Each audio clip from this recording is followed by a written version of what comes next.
বিসমিল্লাহির রহমানির রহিম। আজকে বাংলাদেশের যে পররাষ্ট্রনীতি নিয়ে একটু কথা বলতে চেয়েছিলাম।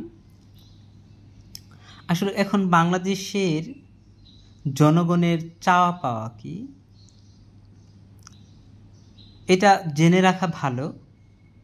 ৩৬শে জুলাই ২০২৪ সালে অর্থাৎ আগস্ট মাসের ৫ তারিখে খুনি হাসিনা, ফ্যাসিস্ট হাসিনা, সে কিন্তু ছাত্র জনতার আন্দোলনের তুপের মুখে পড়ে সে কিন্তু দেশ ছাড়তে বাধ্য হয় এবং তিনি দেশ ছেড়ে বর্তমানে ভারতে অবস্থান করছে।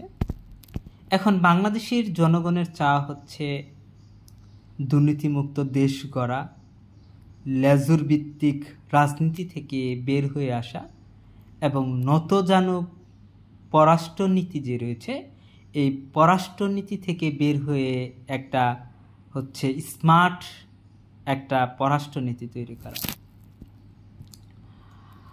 আসলে আমাদের এই পররাষ্ট্রনীতিতে সুকৌশলী এবং সুদক্ষতা অর্জনে আমাদের অন্তর্ভুক্তিমূলক যে অবস্থান, এই অবস্থান সৃষ্টি করে আমাদের স্বীয় স্বাধীনতা এবং আমাদের নিরাপত্তাজনিত জিনিসের উপর ভিত্তি করে আমাদের এই যে পররাষ্ট্রনীতিটাকে সাজাতে হবে।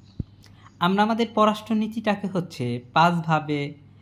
5টা বিষয়ের উপর আমরা গুরুত্ব দিয়ে কিন্তু আমরা সাজাতে পারি।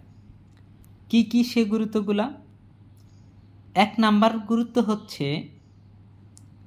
আমরা আমাদের